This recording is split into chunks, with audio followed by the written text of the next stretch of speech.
It is time for another episode of the Gareth Cliff Show, and we are live this fine morning with Phumi Mashiho, and with me and with you. And we're getting cracking on a bunch of stuff that is on the agenda. First of all, let's not waste a single second.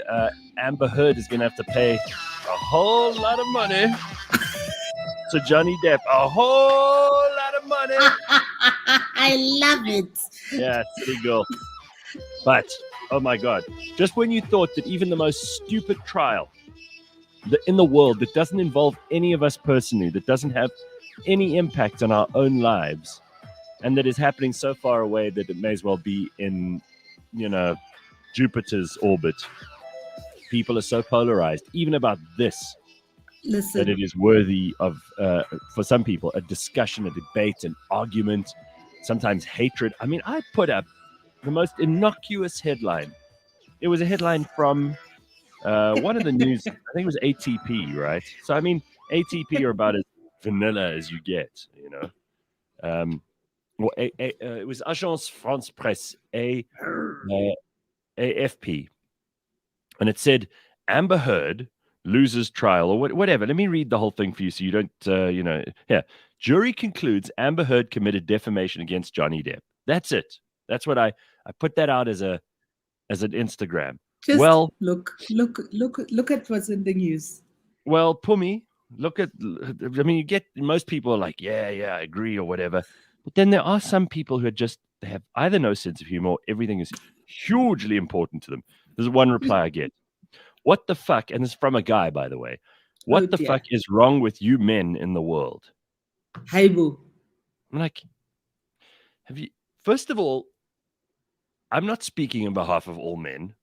I don't recall ever being given a mandate by men. I'm very careful not to claim authority that I don't have, which I wish other people would be.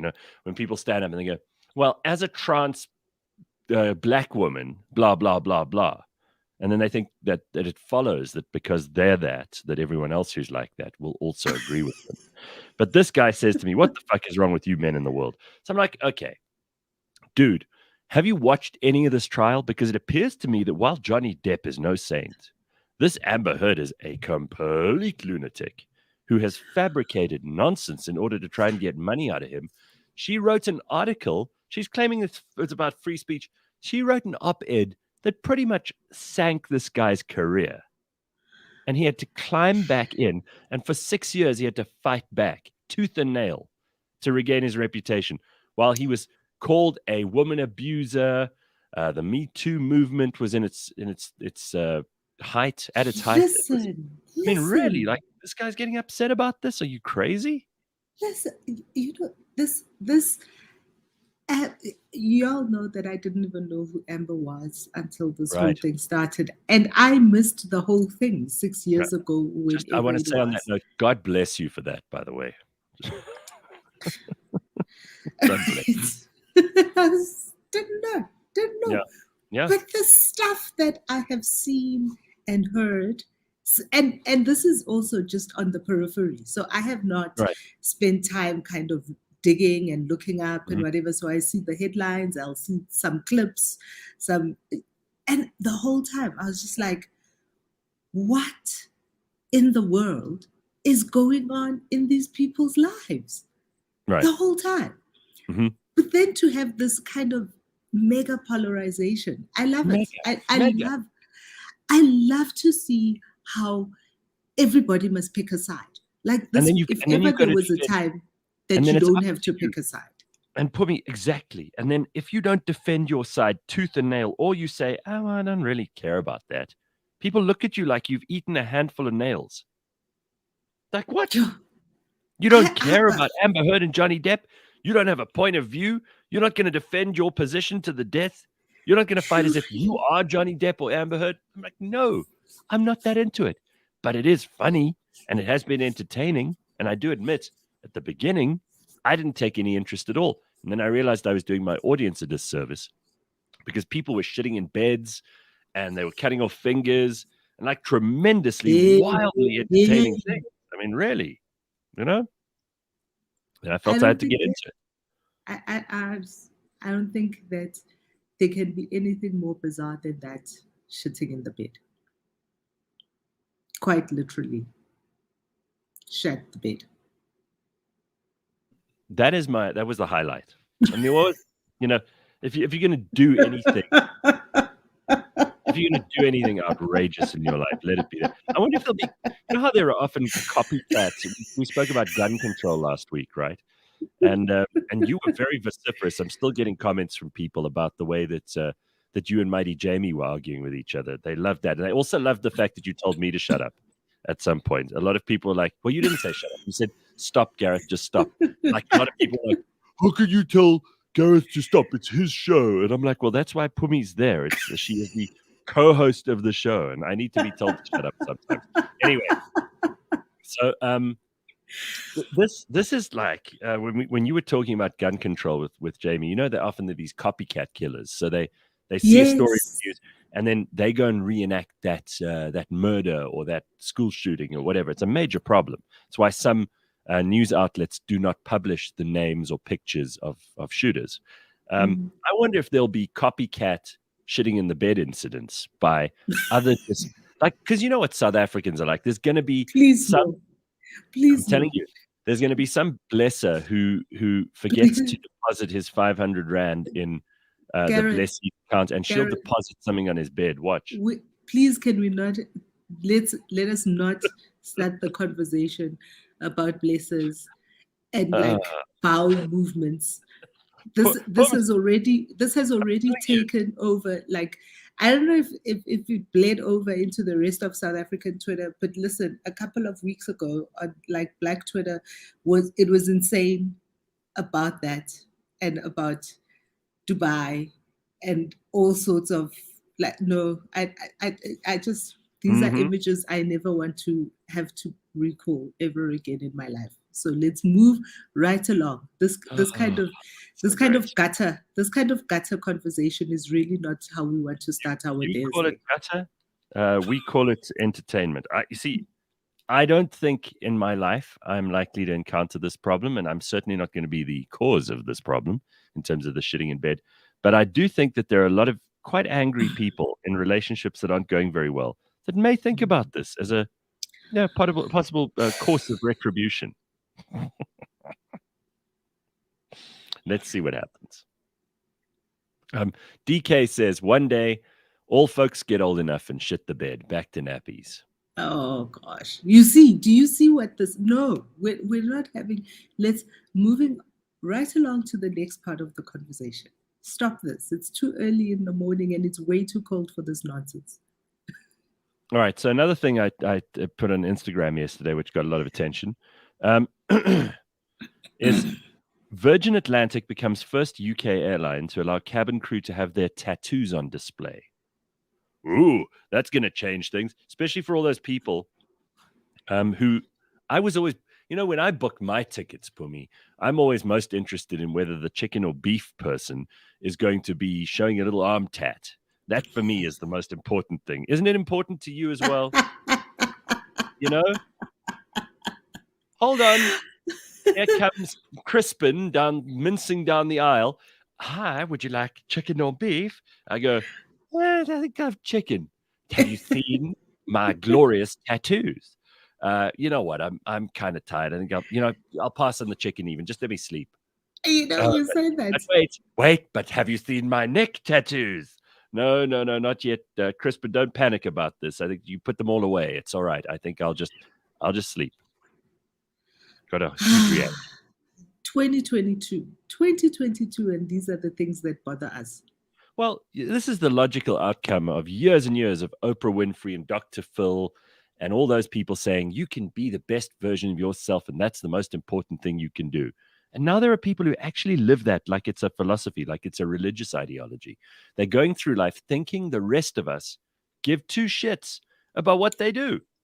All I'm Tattoos or having to shit in the bed of your partner. We really, most of us, quite happy to just carry on with our lives without ever having to know that stuff about you, Amber or Crispin. All I'm saying is we're years past the date when Back to the Future promised us we'd have hoverboards. So, you know what? There are no hoverboards. Thank you. Now, there's something. I'm just Why is saying popular culture not tackling that problem? That is, to these are me, real problems in our I'm with lives. There you. are no Yes. hoverboards. No Instead, hoverboard. there's that crappy little thing that's like The wheels. called a hoverboard, but it's like on wheels. That crappy little thing I loved. Remember, I bought one. You remember? I I used to remember. ride it around. I used to ride it around our offices. My favorite thing to do with that, and I eventually gave it to my nephew as a present because I wasn't using it. It was gathering dust in the garage. But my favorite thing I ever did with that was when we were doing idols in Sun City. And the whole of Sun City, Sun City's paved. There's paving everywhere. I was riding that thing. And long distances between Oh, everywhere. it was so great because it was like having a little, like a scooter or a moped or whatever. And it was just battery, light, Jeez, cheap, fantastic. Kaneko wanted that thing so desperately, but we Mm. don't have a big enough house. Yeah, of course. And even if you do have a big enough house, it's never big enough for those things because you want to ride them long distances and go fast. And, And go fast. who has a passage that's like 200 meters long? Nobody. Yeah, no. There are some So, people, the um, 60,000 millionaires that have been added to the tax base last year, probably have right, those kind of right. passages. Probably. Some people. I wonder. Where do they all live in Sandhurst? Because there are only so many houses in Sandhurst. Kim Jong Un says chicken or beef person. Gareth, they called cabin crew. Okay, let's just get this out of the way too, because we've discussed this with domestic workers too. Do we call them helpers, domestic workers? Is it the maid? I know you've said what your feelings on this are, Phumi. Maybe you can reiterate, but I don't really know what to call them anymore because they don't even know what to call us anymore. They don't go ladies and gentlemen on British Airways anymore because there may Oh, be really? transgender people on the plane. So they go, "Hi, passengers," which is like, it's like your doctor when you go in for an appointment going, "Hi, file 3241 CLIFF." But okay, I'll call them cabin crew. We used to call them air hostesses, Yes, they right? used to be called air hostesses. What are the other appropriate or apposite names for them? Because I'm not entirely sure I'm politically correct enough to be voicing an opinion on this. But clearly, Kim Jong Un, who, I mean, of all the people in the world, Of all the people in the should world. be least worried about that, right?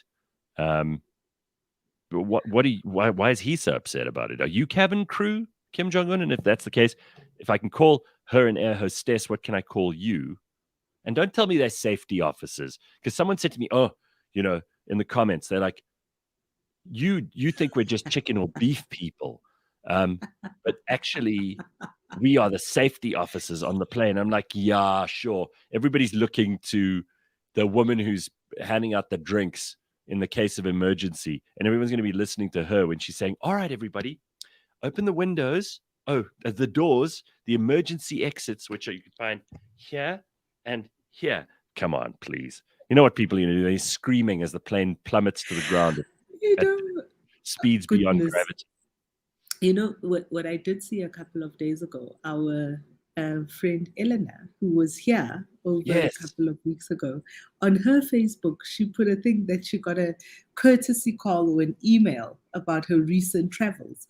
And Yes. she, and that the cabin crew member that served Mm-hmm. her offered Mm-hmm. her a chicken or beef sandwich, but offered everybody else pastrami. And she was just like, I She's know what pastrami is. oh, the cabin crew member again. You see, now we've got three words to describe something.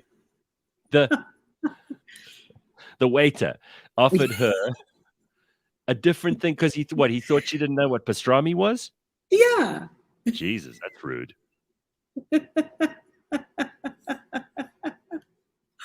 Oh, but yeah, that's the thing. I was just like, she complained about it in her email. Yeah. That was her feedback. It Well, is rude, right? someone said to me, "Don't be calling other people's professions things like that in the open. What if someone called you someone in the yada yada business?" I'm like, I'm in the yada yada business. I'm gonna get upset Now, with people. People have been saying, "Oh, yeah, it must be really easy, but you just talk shit for a living." And I go, "Yeah, yeah. Don't you I do. wish your job was as nice as mine? Don't you wish your job was as cool as mine? Don't you?" Da, da, da, da, da, da, da, da, da, da, da. Anyway. I do want to tell you guys that I have to be particularly well behaved in today's show because I see my Uh-oh. mother's just entered the chat. Oh, Phumi. You're joking, really? Yeah, Ah, I'm that's going to be great. well behaved today. Hello, Mam Mkwanazi.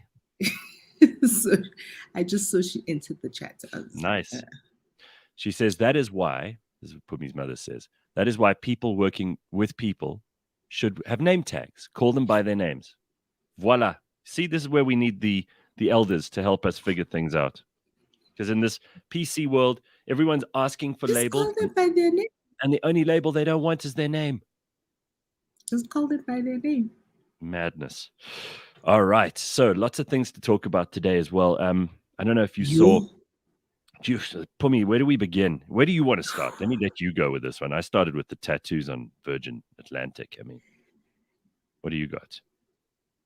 Petrol price. Did you see I filled petrol up. price? I filled up yesterday. Do you want to hear my horror story?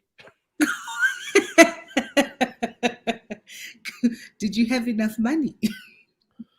I don't know because my bank balance has been at a minus for the last 9 years. So I'm still not sure. I just watched that number going up and up and up.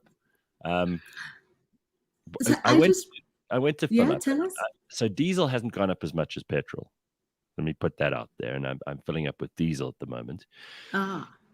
But it cost me, I was probably at about, I maybe had a fifth of a tank left.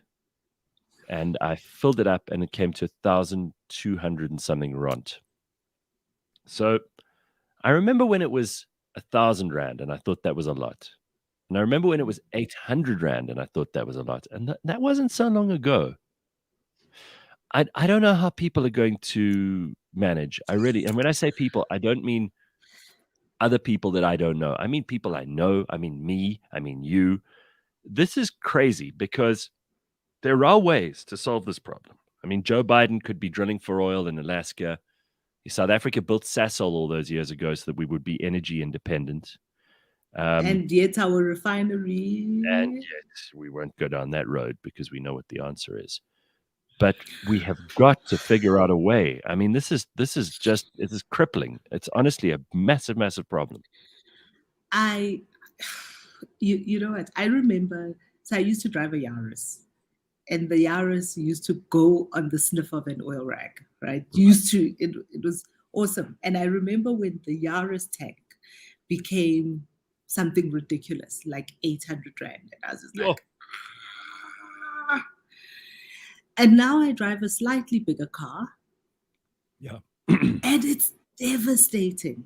So I found out, right?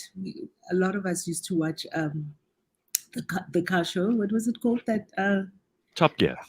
Top Gear, right? So we've seen some of those tricks. Yeah. So I recently found out that South Africa's in the 80s, during the height of the sanctions, the speed limit on the freeway was 90 to like get people to drive less fast so that they're not using up as much petrol. I was like, what? And so I know that if you drive a little bit slower, just leave a little bit sooner, give yourself an extra, and then drive a little bit slower, you'll say, oh, how excruciating my drive to Bedford View was. No. First of all, driving into Bedford View, taking my life into my own hands. Jesus, going Bedford story View for another day. Going to Bedford View on foot, on bike, by car, or by cash and transit by a van is all equally terrifying. All of it. There's no difference between those things. So that's not going to work for me. The driving slow is not going to work for me. Nor for me. And you get those onboard computers on most cars now. Almost any car these days has the technology that only the best cars had 10 years ago. And because it's cheap to put in, all cars have got a computer in them now. The ones that don't are still waiting to be delivered in warehouses across the world because of the chip shortage. But if you do follow those onboard computers and you try to kind of keep your petrol consumption down, oh, I don't know who drives like that, but it shouldn't be that way. It's like I they used an old lady in an Uno as the standard for like low petrol consumption, and now they've based all the computer metrics on that. Like the algorithm is an old lady in an Uno. yo yo Bad. yo yo. So That driving slow is not going to work for me. I did see somebody. So this is obviously a conversation that's happening on all social media platforms. What one can do to kind of have more time with the petrol that they spend so much money on. yeah, wow. Also, Amir says that petrol is 25 rand a liter in Dubai. It's higher than in South how? Africa. How? How? How? Are you saying how or are you saying how? Both. Yeah. Yes, I thought I heard that. Ajani. I thought they had the petrol there. I thought they Exactly. were the owners, Exactly. of the petrol. They make it from the ground. So how could they be charging that? I heard petrol is very cheap in that part of the world. I think I Amir is I think Amir is talking nonsense. Amir, so show me your stop it. slips. Show me your slips. He says yes, 4.13 dirhams a liter. Man, but that's yeah, but you don't earn rents. You don't earn rents, you earn dirhams. And at 4 dirhams, that come on, Amir. You think? Yeah. Okay. Well, EP47 says cruise control in a car is amazing. I never put my foot on the accelerator. I only have my finger on the cruise control. The machine manages fuel a lot better than me. Well, that's fine if you're Yeah. driving longer If you're distances. driving a long distance. If you're in town, that's impossible, EP, because we know what's going to happen. It's going to be stop, start, stop, start. Then you're behind a slow car. Then you're coming over a speed bump. Then you've got a stop street. Then you've got a robot. Then you've got a very sudden turn to the left or right. And if you're doing that on the Mm. steering wheel, good luck to you. I mean, I can do that on long Mm. trips, but otherwise you're asking for trouble. Michael says in Switzerland, it's 32 rand per liter. Yeah, but Jesus. you also have proper public transport. You don't have to be in your car. Mm, mm, mm, mm, mm, mm, mm. So what can we do, Pumi? I mean, like, there's only so much we can. We don't want to talk about this and make ourselves Stay even home more and watch depressed. TV. Stay home, huh? That's what we got to Stay do. home and watch TV. Yo. And judging from last week's conversation, we're also not staying home and drinking because it's so expensive. Well, that's another thing. Is everything that we used to take for granted, drinking, driving, and not those two together, obviously, but they seem to have the government is taking more than their fair share of that money here. They It's like very finding irritating. whatever South Africans spend on, they want their piece of the pie. I'm still waiting. SARS, hi. Still waiting for you. You owe me money. You have for the last 3 years. If it was the other way around, I'd be in jail right now, right, Pums? Haibo, how do they owe you money for 3 years? Send them a 3 years. letter of demand. You can't. You have to go to someone called the tax ombudsman, which my auditor has assured me he has lodged this appeal at. And they just aren't getting back to me in a hurry. You know why? Because they're not getting enough money in. And the government. Well, yesterday I posted an article from Business Insider that was actually talking about how the tax base.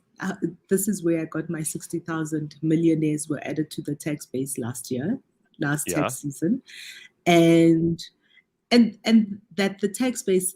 And it was such a bizarre article. When I was reading it, I kept thinking, I really want to see more of these figures, because it also says that the number of people who are paying tax, even though you remember the threshold was increased, so it from 80,000 to 90,000 rand being the threshold, which would essentially, what that would do is it would lessen the number of people who pay tax, but actually that our tax base has not decreased tremendously.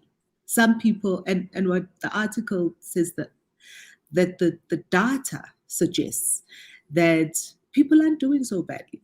People are not doing so badly. Well, I don't That's know. what On the the data ground, suggests. The number of people, and what do it you looks believe like that, is that though? I mean, when you see people's actual living conditions, don't you think that the data is maybe the sampling is wrong? Because a million. Okay, so sure, we added 60,000 more millionaires. Now, R1 million It's is not a not, lot of money.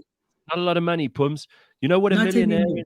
Like in South Africa, to be a millionaire, You have maybe you have a small, modest house. Maybe you got one car in the family that you own. Maybe you owe money on the other one. Maybe you got 2 kids that you could put into private or semi-private education, but that's it. Are people still having 2 kids? Are people still having more than 1 kid? Hey, Mina. But you understand. So I mean, you're earning if you make R1 million, R1 million a year, you're gross earning on net. about, you see, who knows? But that means you're earning about 83,000 rand a month. Then I am not a millionaire. You say that like it's news. No, I know that, but I mean, if that's the standard, right? Because I don't pay myself. I've got my own business. You've got your own business. I guarantee you're not paying yourself a fat salary of over 8,000 rand, right? Neither am I. So who are Do these? you know how much you'd have to be billing a month in order to be able to earn that kind of money? Correct. Don't have that kind of, And we are not. I can promise you that. So don't have that kind of client base. So where are these So millionaires? you have to have a proper job. You have to have a job in somebody's big business. Okay, so an executive. But corporate South Africa. a big chunk of our tax base earns about 350,000 rand a year. Huh. And so that's what? That's probably about 20 something thousand. Mm. That's the bulk of our tax base. And those people are feeling the pinch the most. Obviously, if you earn very, very little, and in South Africa there is a minimum wage, but if you're earning somewhere north of 5,000 rand a month, which I don't know how people, especially if you have kids and you have dependents and you have long distances to travel and you have taxi fares and all that stuff, I don't know how you're making it. I don't know what you're doing. You're probably working 2 jobs for all I know. From those people to the 50,000 rand, those are the people who are being hit the hardest, right? So the 5,000 to the 50. But of course, we're not counting all the millions of people who are unemployed, who do not have they don't have a single cent coming in every month. They're relying either on the charity of their friends and family, or on peace jobs, or government grants. So, I mean, let's just be very realistic about this. We seem to focus a lot, especially in the media, and I do blame the media for a lot of this, focus a lot on the top people. We always focused on, like, who's on the Forbes list, who are our millionaires, how many new millionaires did we add, as if these people are like... It's the wrong metric. Correct. What we should be looking at is at the bottom end and in the middle. That's where the interesting thing is happening. You think someone who's earning 80 grand a month is as worried about the petrol price? Definitely not. You think they care about inflation? Probably not as much as the people at the bottom. It's not going to hit them as hard. Those of us who are in that middle bracket are bearing up the economy. They're paying the majority of the income tax, and we know that income tax makes up the largest proportion of what government rakes in every year. So those people are funding the government primarily. It's not VAT. It's not company tax. It's not capital gains. It's personal income tax from those middle-class people. We don't pay attention to them, though, because it's not as sexy a headline as South Africa adds 60,000 new millionaires. It's like, what is this, an ad for the lottery? You know?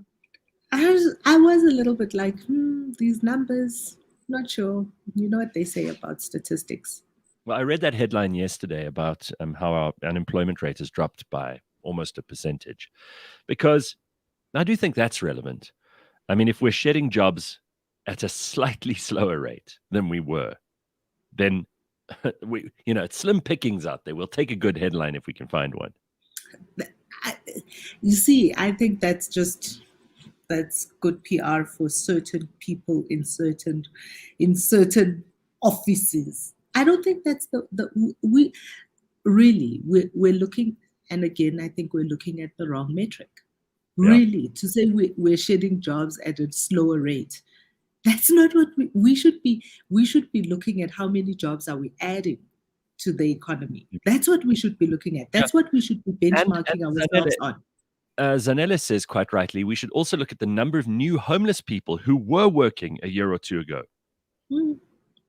That's a metric I'd be interested in.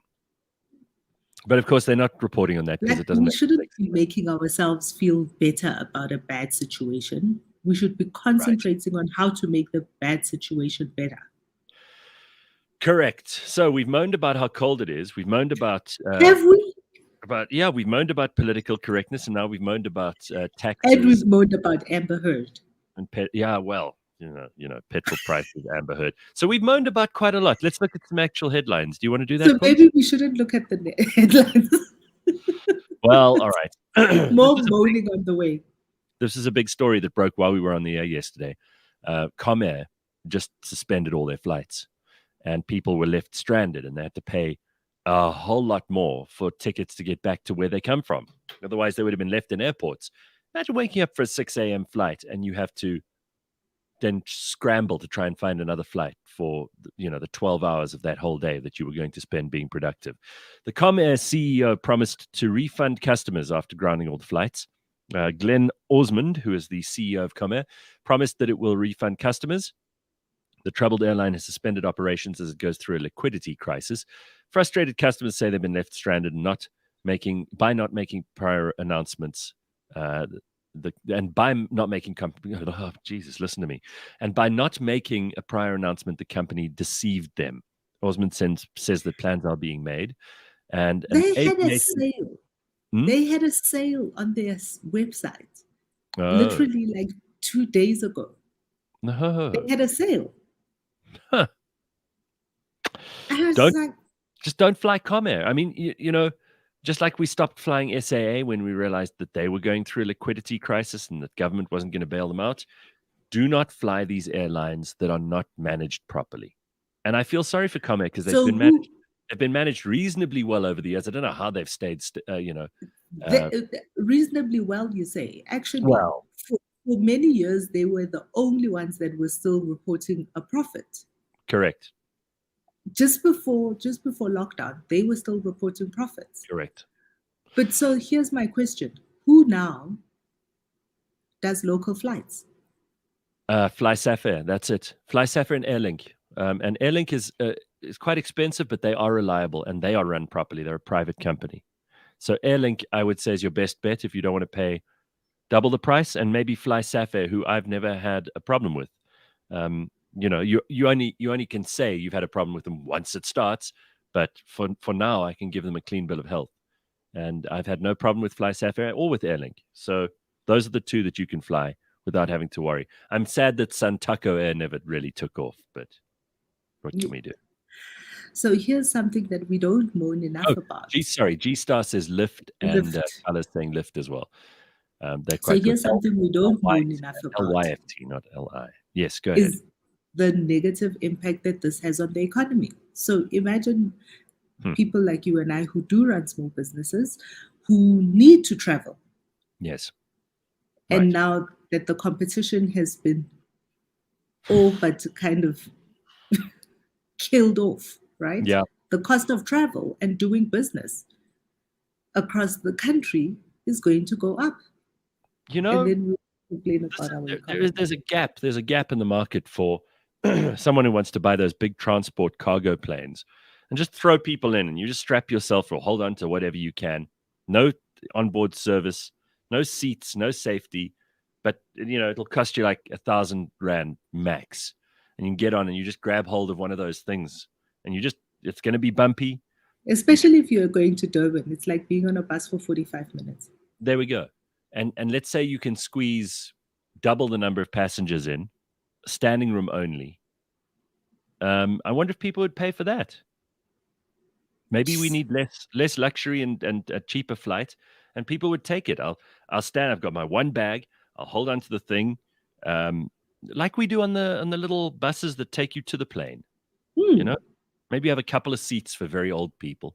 But I mean, I don't think so, really, because they should have to pay for a proper seat. This is like cheap. You don't get food, you don't get water, you don't get drinks, you don't get toilets, nothing. You're in the air for 45 minutes, go to Durban, it's going to cost you, let's say $500 a ticket, but you get to hold on to the strap the whole way. Bit of a joyride. like a adrenaline rush thing. That's the way to. Adrenaline rush indeed. Yeah. All right, so that's the big news on Comair. Basically, the idea here is do not fly them, not until they've sorted out their shit. Big tobacco's environmental impact is devastating. This is from the World Health Organization. In fact, now that I've read World Health Organization, I'm just going to pretend I didn't even see that headline because I don't trust them at all anymore since COVID. We'll just pretend that they don't matter because they don't. Here's a news headline. That I don't think is it. Do you remember who Arthur Fraser is? Yes. Oh, this is a big headline. Yeah, go ahead. I know what you're going to bring. This is good. Go ahead. We must bring this up in the burning platform later as well. I actually saved the statement. I saved the statement yesterday. When I saw the statement, I was just like, this should show. So Arthur Fraser put out a statement yesterday after he opened a case against Mr. President Ramaphosa, alleging all sorts of shenanigans, which include the theft of $4 million in cash. $4 million from which his farm in Limpopo. No. It's being concealed in his farm. So the money was stolen. You're telling me he's got $4 million in a safe on his farm in Limpopo? Or in a bedroom, because apparently and Arthur Fraser uses the term the domestic worker. Oh. The domestic worker is part of this conspiracy. Ooh. That's a lucky domestic worker. So this was the media statement. He opened a case in Rosebank at the Rosebank police station, which is like about 100 meters away from my office. I was like, all this was happening while I was freezing in the office, tickering away with statements and nonsense. But yeah. So what do you think of this? I kept trying to think, what is the reason? What is the motive? What's going on here? So we know Arthur Fraser is a Zuma-ite. He's in the Zuma camp. Sure. And I'm thinking, but why? Why are they doing this? I get it that they're like creating havoc for Cyril Ramaphosa. But for what reason? Arthur Fraser his reason must be because he's out of favor now, and the only thing he could ever earn money doing is being a politician, and this is his way of helping his side to score. It's that venal. What did I don't think there's much. Score? What is their stone for them? They reckon that they're damaging the reputation of Cyril Ramaphosa, and maybe they are. To some people, this is it's a big story. I'm pretty sure that there are lots of people with farms in Limpopo who have cash money lying around, and domestic workers are involved in some of it, and maybe this goes on and that goes on. Who knows, right? Who knows? Yo, $4 million in cash. Well, yeah, I mean, that's a lot of cash to have lying around for anybody, especially when we were just talking a moment ago about how South Africans don't have any money. I mean, it makes sense, right? Makes sense that the millionaires among us, those few that exist, that those people have cash. They want to keep it in cash. Why? Because SARS won't find out about it. That's why. $4 million at the conservative exchange rate of 16. I think the exchange rate is like 16 rand 70. That's like 64 million rands. It's quite a lot of cash. That's not quite a lot of randelas. It is some randelas, some few. All right. Well, do you want to do some more headlines, or are you over the headlines? Yeah, okay, no more headlines. More headlines. Okay. I know you love some headlines. So here's a quick story. The Germans have given people €9 a month for travel in response to energy price rises. So this is what countries where things work. This is what they're doing. I mean, I'm not saying I want to move to Germany. You and I have both been there at the same time, Phumi, and it's a nice country, and I like the Germans, but I like South Africa more. For all the reasons we've just been moaning about. But anyway, the Germans are going to give their people some money just so they can travel. Isn't that nice? That's what they're going to do in response to gas prices going up. The cheap tickets are aimed at getting people to leave their cars. Fuel tax has been reduced by around 30 cents a litre for petrol, bringing prices down below €2 per litre. See, that sounds good. All local and regional transport on trains, buses, and metros included in the government's initiative, although intercity trains are not. So they'll be able to travel the country for just €9 a month. I hope Figile Balula is taking notes. This is how you incentivize people to leave their cars. You have a working public transport system, and then you subsidize that. You don't tax people with cars without a public transport system. Do you think Fikile is listening? Let's just start there, shall we? Do you think Fikile is listening? I'll bet you any amount of money. Wishful thinking on my side. Wishful thinking. Absolutely. All right. Here's something fun. Apparently, Prince Andrew, the Queen's Jubilee is coming up. So Prince Andrew is still in the news. There's a song that is climbing up the British singles chart at the moment called Prince Andrew is a Sweaty Nonce. And it is on its way to the #1 spot. Isn't that terrific? This is where British humor really is at its best. Don't you love that? Huh? Prince Andrew is a sweaty nonce. Oh, that's so great. I hope it gets to #1. Just in time for the Queen's Jubilee. What a horrible human being this guy is. Right? Oh, dear. Oh, dear. So that we can only hope that one gets to #1. So while that's going on, we've also got to remember that it is Pride. It's a hell of a title. It's Pride Month all over the world, and you will see companies suddenly changing their logo to the rainbow flag, even though they didn't care for the other 11 months of the year. And now they're going to schmooze up to the LGBTQIA2+ community, because that's the community everyone wants to be friends with at the moment. In fact, here's a cute little video I posted on Instagram yesterday, which you may find amusing, of some LGBT people that were captured on camera somewhere in Canada, I think it was, talking about how important it is to have allies. In other words, straight people who support the LGBTQIA2+ community.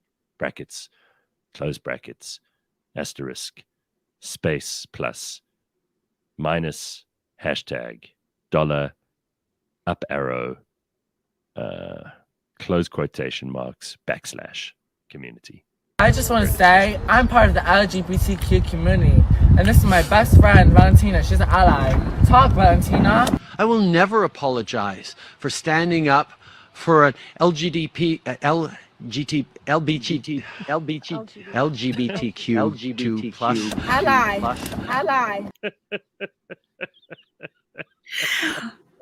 But very important. We're going to take it so super seriously. Everyone is super serious about Pride. Little Nas X tweeted yesterday, which I thought was so cute, because and he's got such an amazing sense of humor for me, that guy, right? He tweeted in anticipation with all of the people that were going to be tweeting like Pride Month stuff. He tweeted saying, "I have decided after all this time to come out as fabulous." And he was Great. That's nice. That's lovely. He was I'm all awesome. for it. Biden has welcomed the group BTS, Korean pop group, K-pop. You probably never heard of them if you're not a fan of K-pop. I barely knew about them myself. He welcomed BTS by pulling out his phone and playing Kung Fu Fighting, because he's so hip that way. They were at the White House this week. Very important, because now he's standing up for an anti-Asian hate that he believes is permeating under the surface in America. So very important that Biden is making these tremendous strides, where actually what he should probably be doing is worrying about gas prices. But priorities. He says he can't just with a flick of a button bring down gas prices. Yes, you could. You could open up that pipeline that they built to carry fuel all over the United States, from places where they drill. Oh, you have to allow that too, by the way, to places where they need it. It's that simple, Joe. This is why we have governments. Hang on. Oh, no. We have governments so we can invite K-pop bands into the White House to stand up to anti-Asian hate, which is obviously a much bigger problem than the average American not being able to afford the gas at the pumps. It's got to be tough to be a politician. So many complicated decisions to make. Do we invite the K-pop people? Do we lower gas prices? It's so hard to prioritize. Anyway, let's see what happens. Apparently, Eusebius is suing the president for burglary. What the hell's that all about? What? First of all, Is this who is all Eusebius? stuff that happened overnight? Is this like, I don't know. Is this in South Africa? Well, who is Eusebius and which president is he suing? And what is are you telling me that the president of the Republic of South Africa, not only according to Arthur Fraser, is hiding away $4 million in cash in his farm in Limpopo, but also that he's stolen money from a failed talk show host? Hi, guys. Okay, wait. I'm going to Google that. Please, Phumi, will you do the research? I couldn't be bothered. I don't think I've ever typed Eusebius into a search engine on my computer. I don't want to sully my reputation by doing it for the first time. You might have to spell it for me. Mm. What did he say? Suing the president for burglary? Yeah, that's what Ruth says. This donkey. She calls him a donkey. That's not very nice, Ruth. But it's funny, so keep doing it. I like that. All right. I'm just going to play this. Please, can I play that LGBTQIA plus thing again, please? Because I love the way that the LGBT person who's in the community, as she says, is with her ally Valentina, and she's, Valentina, talk. Just watch it again. I'm sorry, it's too good to just play once. You ready? I just want to say, I'm part of the LGBTQ community, and this is my best friend, Valentina. She's an ally. Talk, Valentina. I will never apologize for standing up for an LGBTQ plus Ally.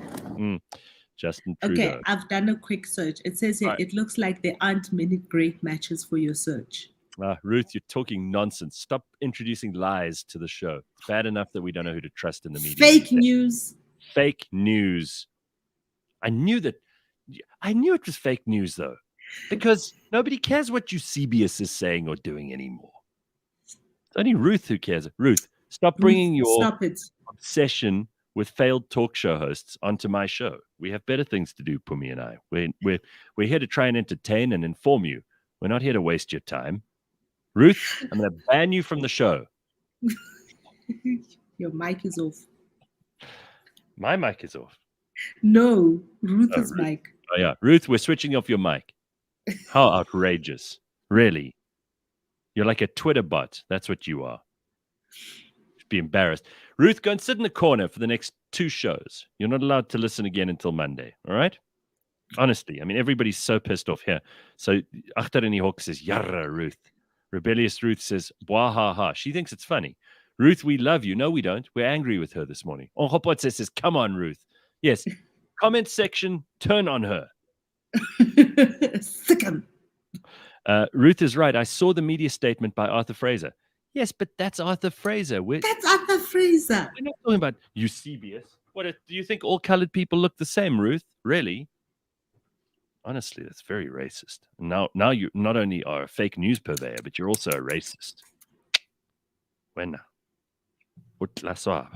So, oh, sure, Pumi's mother's listening. I can't say things like that. Got to get into so much trouble this morning. We also have to talk about Fikile. Maybe we'll save this for the burning platform, because Fikile and Stephen Grootes have been at each other's throats. I know you've been reading all of this, Phumi, because nothing gets past you. It's a twar. So we have to talk about that in the burning platform. We're also going to have this morning on the burning platform, and I know people love it when he joins us, none other than Solly Moeng, who, of course, you know, is the founder of Don Valley Reputation Managers. He's also a freelance writer and a columnist. He wants to talk about investors in Africa and what they have to do in order to make their investments work properly. But we've got lots of other stuff that we have on the agenda for this morning, and I have no doubt that it's all going to be lots. When we say lots, it's jam-packed. So all of that I is have coming. been watching. I have been watching, as you know, when there are elections of any Mhm. kind, and there were 5 by-elections yesterday. I have Yes. had all my notifications on to watch through the night as Davi has been number crunching. It's gonna be lit. Does it tell you a lot, or is it just more results of the same kind that we're used to? A lot. Oh, really? Oh, A now you. lot. I didn't even know that. For me, Stay for the burning platform. I'm ignorant as F this morning, so you're going to have to fill me in on that front as well. I'm looking forward to it. All right, so the burning platform's coming up next. You can let us know what you think and what's going on in the comments. If you would like to get hold of us, it's very, very easy. Join in the YouTube channel. Also, please, I'm going to ask you once. I don't want to say this every morning. Like and subscribe, because otherwise it just doesn't go anywhere.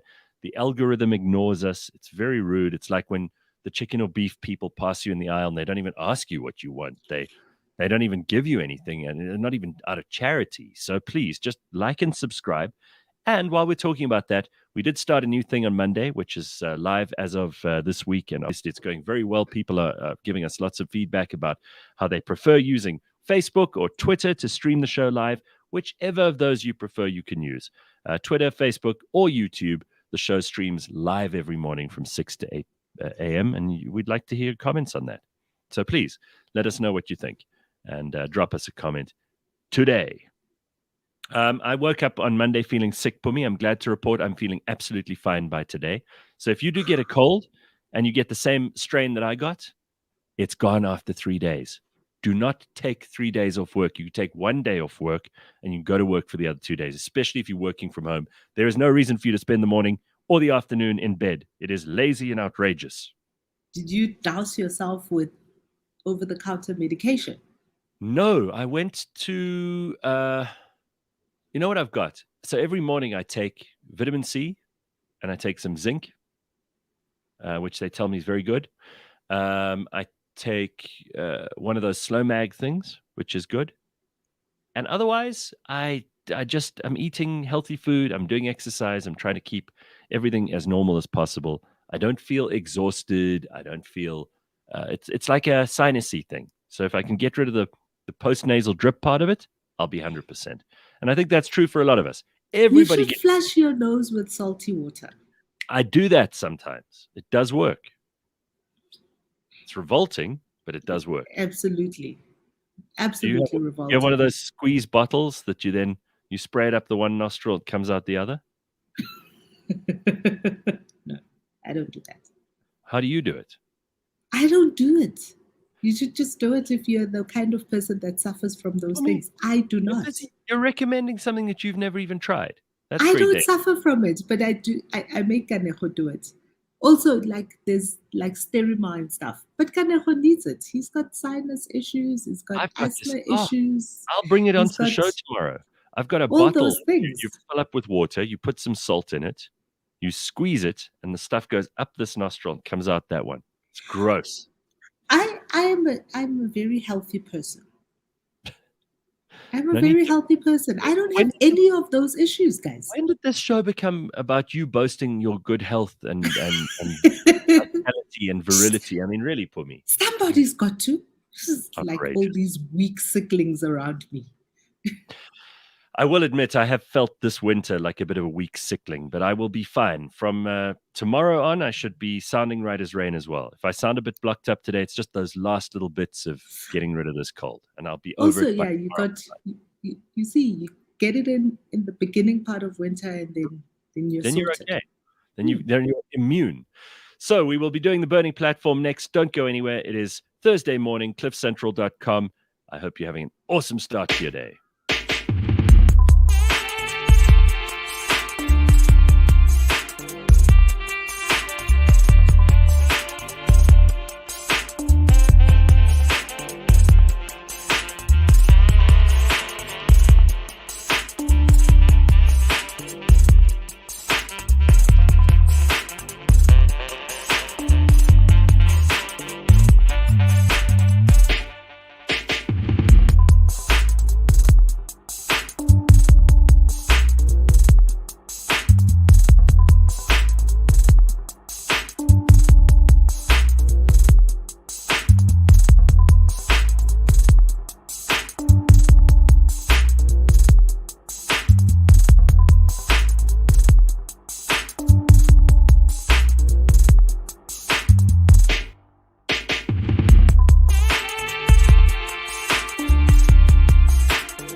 This week on the Auto Trader podcast. But this pre-qualification that's on the sites, essentially, our platform. yes, this is a way of seeing your affordability before you go ahead and do any of those extra steps. It gives you an indication of would you get finance for this car? Yes. Would you get finance for this particular car? And you can go onto Auto Trader's platform and go onto the finance part, and you can even navigate from any car that you're searching on, where you can go and get what we call pre-qualification. Which means that we will check for you against your credit score, the car itself, and your affordability, and get you an indication. It's not approval. Yeah. It's just an indication. Catch us every Monday at 9 a.m. on YouTube and on autotrader.co.za. CliffCentral.com, and it's time for the Burning Platform, everybody's favorite part of a Thursday, where we go through some of the big things that are happening in current affairs, some of the stories in the news, some of the things that affect you and me, and we do it in a way that we hope will be useful and entertaining and informative for you. Sometimes it's more entertaining, sometimes it's more informative, sometimes it's neither, but we hope it can be both. So this morning, we're going to be joined by Solly Moeng, who we haven't seen for some time. Solly, look at you. You're looking very healthy and happy. Is that an outside setup you've got in Switzerland at the moment? It's in the room where I work from. I teach from here and I work. Yeah. Wow, Solly, I missed the blonde. Yeah, what happened? You used to look like an old man, Solly. You look like a 20-year-old, all spry. Some men lose their hairs and they do chiscop. I have my hair, so I can play with it just like ladies play with their hair, right? Nothing wrong. We certainly don't have a problem with it. But you have knocked at least 5 to 10 years off of your age here. So I think there's a lesson in that. In 5 days' time, it'll be back. So don't worry. Solly, it's good to see you. First and foremost, obviously you keep up to date with all the stories that are going on in South Africa. You're very involved here. You have many of your clients in South Africa. So we're going to launch with the topic of discussion that you wanted to bring up this morning. It's only fair to let our guests choose where we go first. And you want to talk about investment in South Africa and in Africa. We know, because the president keeps telling us this, even if we don't believe him, it's probably true. And in my experience, the people I've spoken to who have international money that they want to invest in South Africa, they're waiting in the wings, right? They're waiting for something to happen. They're waiting for clarity. They're waiting for certainty. And it's very difficult to get those things from government these days. But what do you think the more important priorities for investors need to be? Anyone who's looking at where to put their money in the world right now, why would they look at South Africa, first of all? Second of all, what should they insist on when they do decide to invest in South Africa? Look, South Africa still has some of the best infrastructure in Africa. It's being caught up by other countries like Rwanda, Ghana. They're building new infrastructure all over the place. But when we have the new, modern telecommunication systems and banking system, we all know that it's been said it over and over again.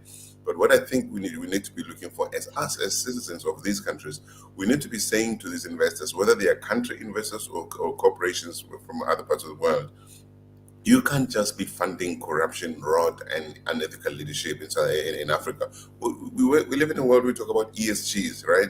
Environmental considerations, social governance issues. These people, a lot of times we know that they come in here provided they get political protection and assurance that their investments are not going to be messed up with. But they don't care about what's going on, what those people who lure them to our countries do. The ANC in South Africa is messed up. The ANC has messed up South Africa. And I think we need to say to these guys, if you support the ANC, you're actually supporting people who are messing us up. Ramaphosa has been going on about so much money he's raised over the years, but look at the job numbers. I mean, where is that money going to? He keeps saying, some of those projects are already in place. They're being implemented, but we don't see the impact on job numbers. So what's going on? Like growth, jobless growth again?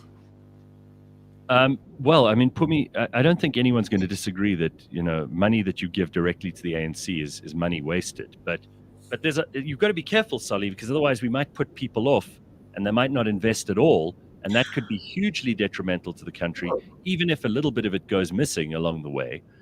We'd rather have their investment than not. I say in a piece I wrote Practically. recently that we want investments. When Team South Africa goes to Davos, we want them to, but we also want them to ask the right questions. You're saying the thing is, there's no use if investments come here, but they still give the impression of a government that's doing what it's supposed to be doing when it's not, when it's stealing from us, when it's messing our democratic institutions. So of course, we want them to come. We want jobs to be created. We want all those people who are in the streets doing all sorts of crazy things, either selling or stealing or all the criminality to go down because people have salaries. Anybody would be silly not to want that. But we also want investors to start saying, but guys, what are you doing to your people? Why do you have criminals in parliament? But what do you go for me? Yeah. But Solly, I mean, I think one of the biggest news stories across the world right now is the Glencore story and all of the nonsense they have gotten up to in all sorts of places, not just South Africa. And in fact, we haven't even paid enough attention to what it is that they were doing here in South Africa. And so on the one hand, sure, we want investors to say, but that's also what we know some of these companies can do. At the back of Zondo, we know how involved Bain was in terms of getting as a consultant and really instrumental in the way that state capture was perpetrated. If we think about what McKinsey and their relationship at Eskom, and these are all international companies. These are they consultants, and B, they are companies that come looking like they are bringing skill sets, investment, international know-how, and opportunity, and then get here and get up to a whole lot of nonsense. Mm-hmm. Yeah, look, they do those things because somebody's allowing them to do those things. Nobody just comes into a country and does it. All these companies who have messed up in South Africa, McKinsey's, Glencore, all of them, they've had enablers, and most of those enablers are politically connected people. Usually when they come in, they say, look, you need to have partners locally. We can help you find those partners. They're not going to find Joe in the street to be their political partners or their black economic power empowerment partners, whatever that means. Okay, they're going to find connected comrades, and sometimes there are also kickbacks to either individuals or to political parties. It's messed up. So all these companies must be pursued. They must be made to pay. But we also want to know who's been working with them to enable them to do what they did to South Africa all these years. So how can the little guy like me and you hold those companies to account? Join the ANC. Oh, no, you can't. How? Were you going to say join the ANC? No. Climb on the Titanic after it's hit the iceberg.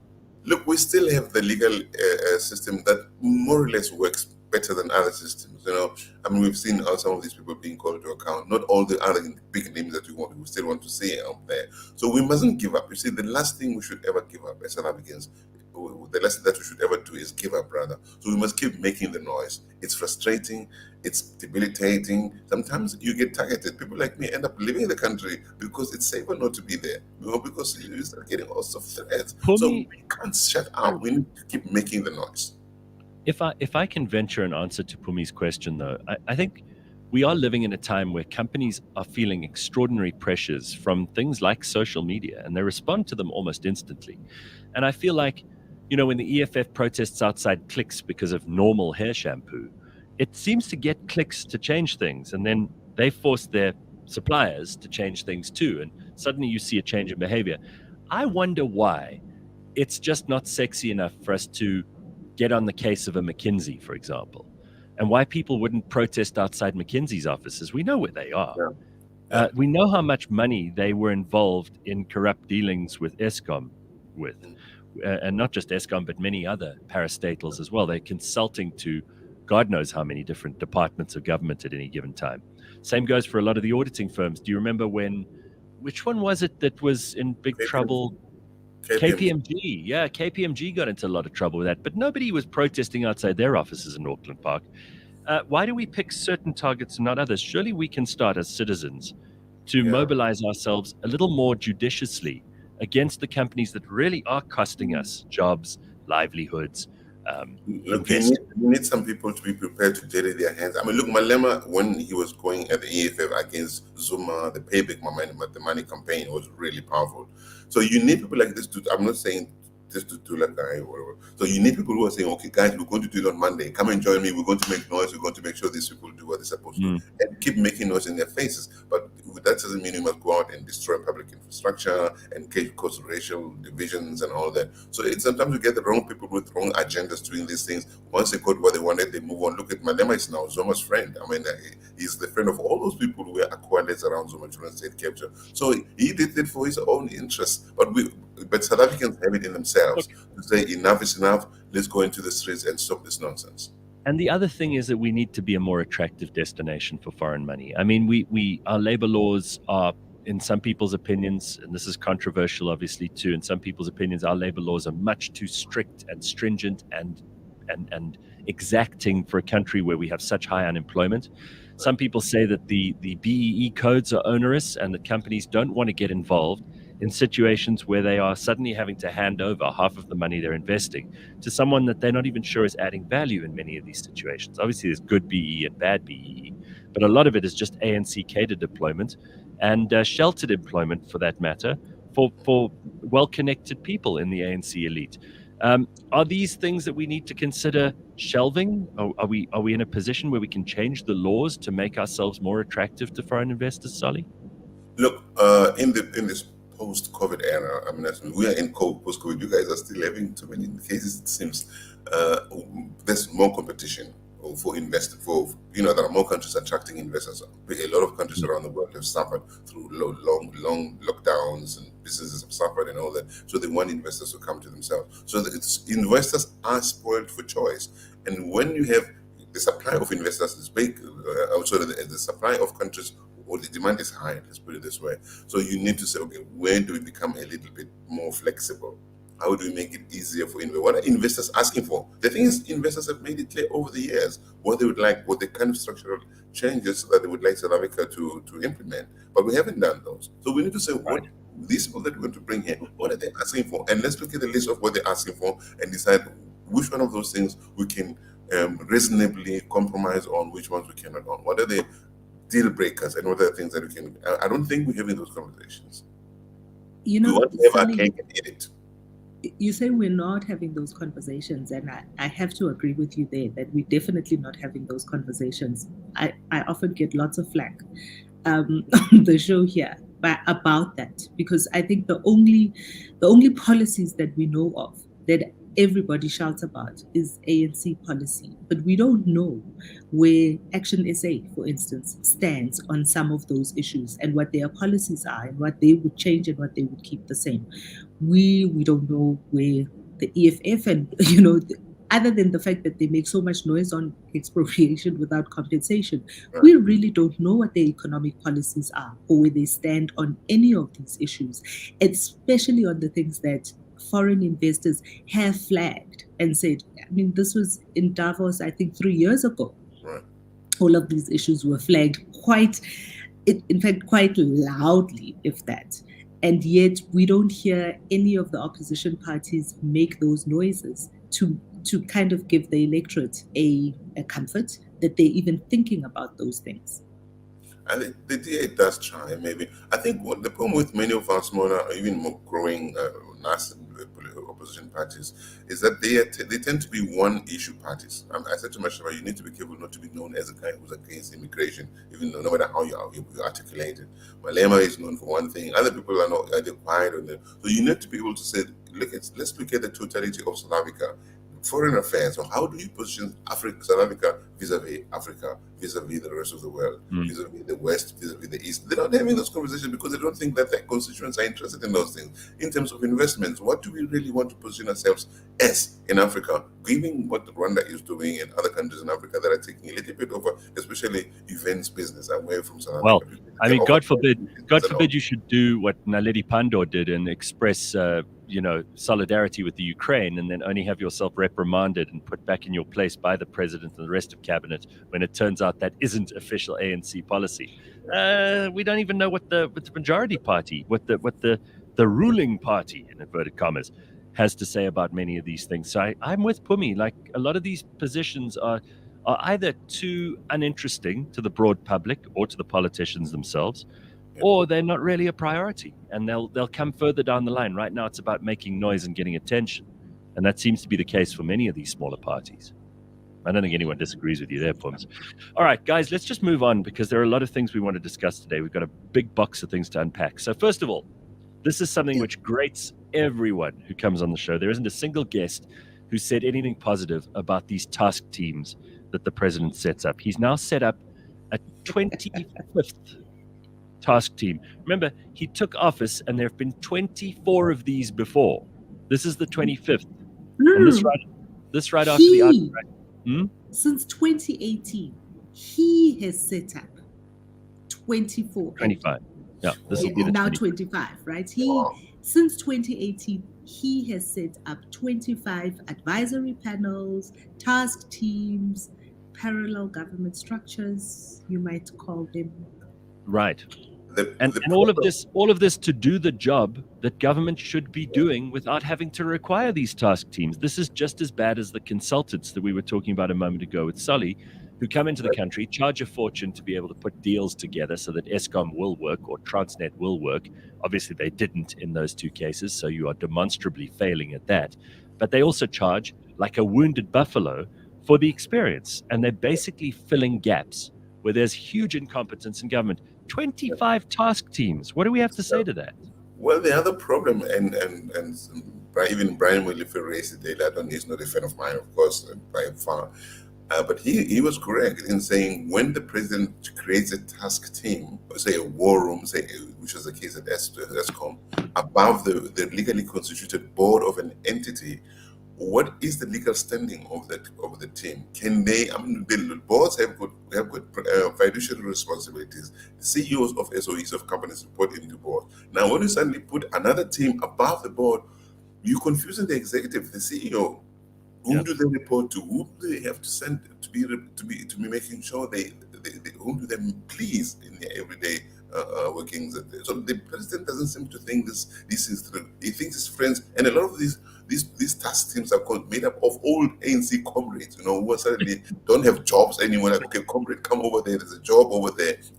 They're doing it just for them to earn amount, to keep them useful, to keep them getting money for nothing. We don't see reports. I have not seen a report from any of these things that is useful, that ended up being implemented and changing things. Down. Ramaphosa is like, I have no idea where this man comes from.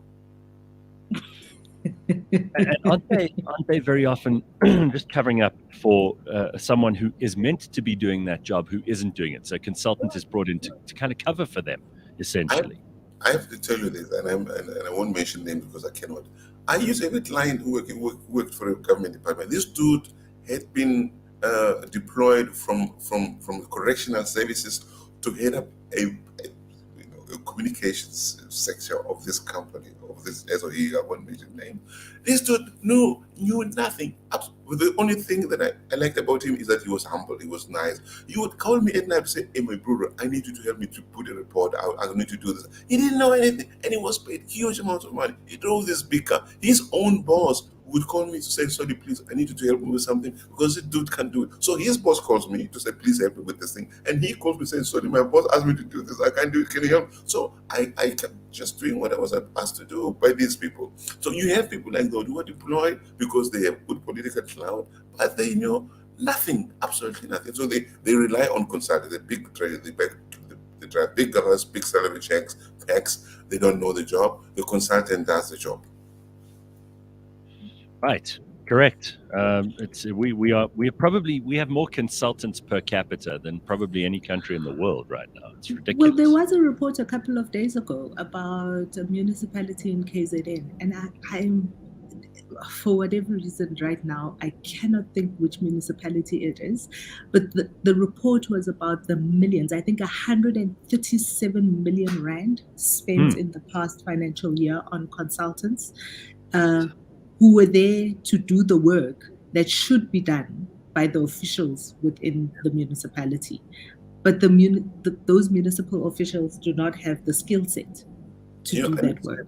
And the difficulty, guys, is not just that the people often are incompetent, they don't know how to do the job. It's also because they get taken for a ride by people who come in and say, yeah, you want this cup, this mug, I can sell it for you for or 500 rands. I mean, like, dude, it can't be 500. So they don't seem to exercise discretion to say, this thing that you're trying to offer to sell me at this price, I can get it elsewhere. But again, sometimes there was a story of a military gentleman in South Africa. He wrote an article about 2 or 3 years ago.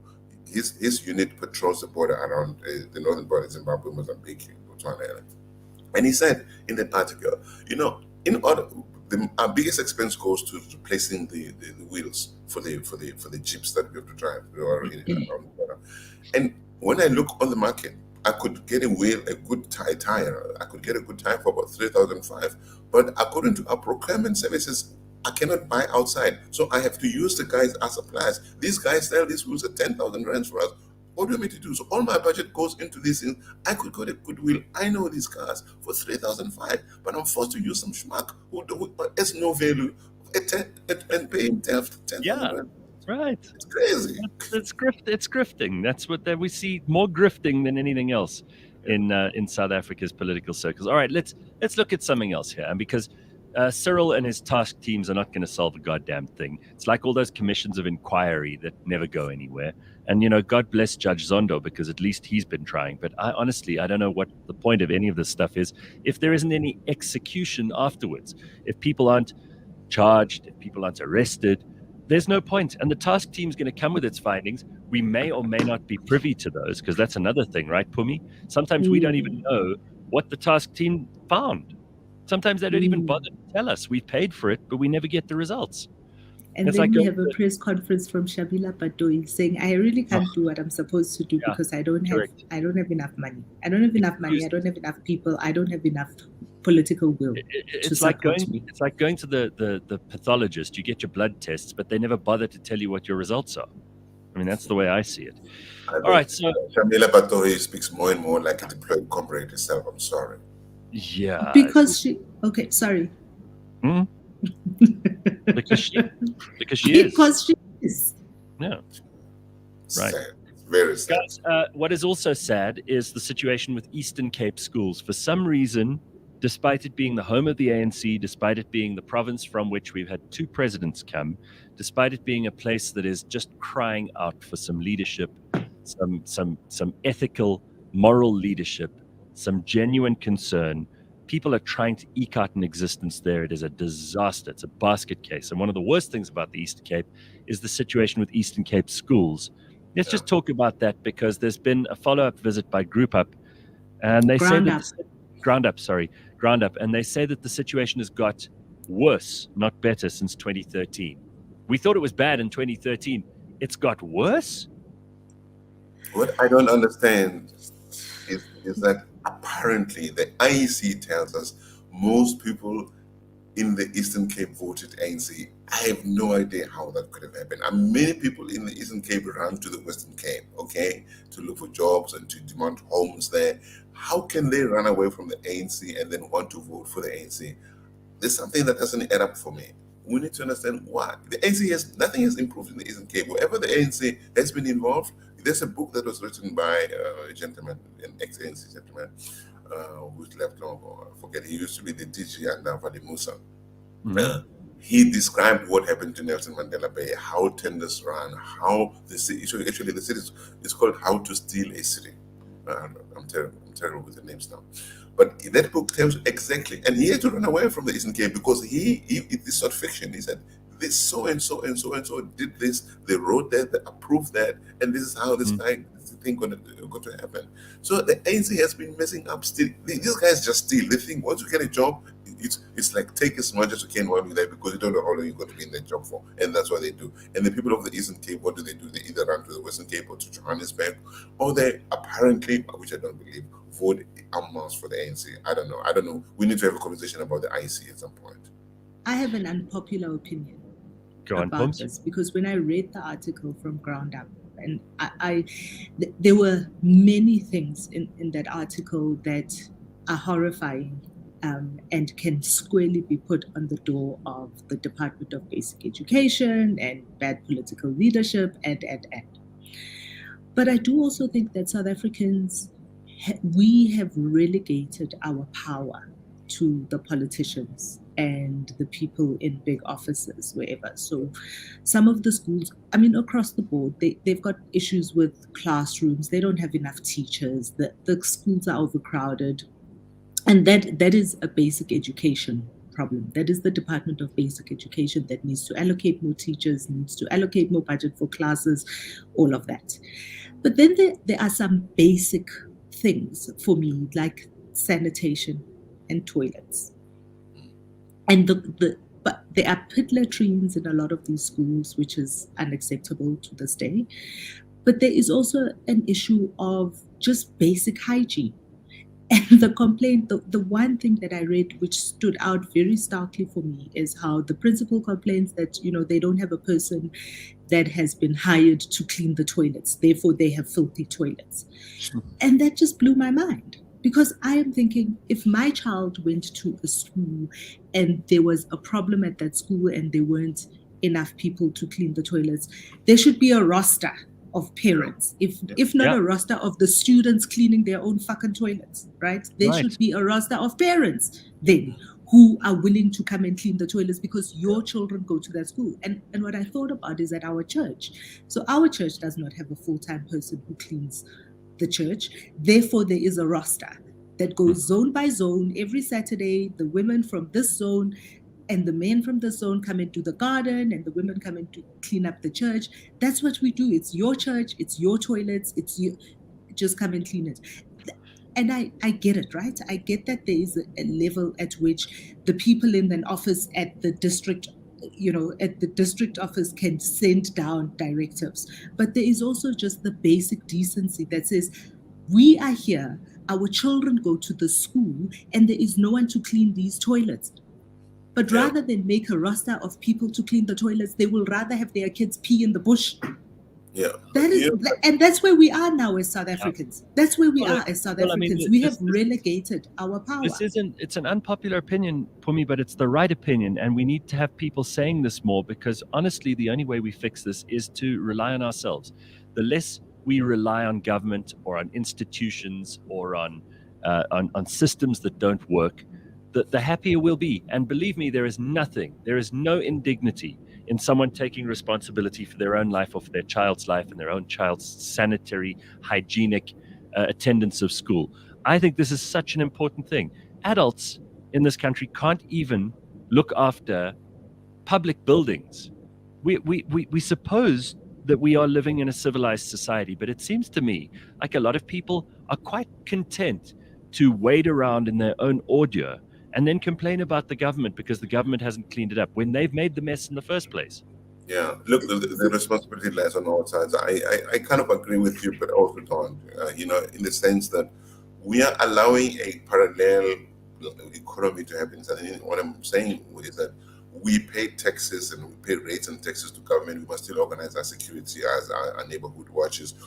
Electricity is not there all the time. Water is not there all the time. People have to run away from public in schools and hospitals to find private assistance or services and pay higher fees. But they still pay taxes to the government. I think as long as we contribute to government coffers, we mustn't shut up. Of course, where where we can do things ourselves, people do it anyway. Across South Africa, people are building bridges, they're cleaning, they're fixing streets and places like that. But we mustn't shut up, because we're still playing these people who are getting fatter and fatter and more useless as they get fatter.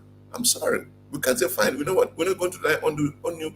If we're going to say we're not going to rely on you, then we must stop paying taxes to them and use this money to fix our stuff ourselves.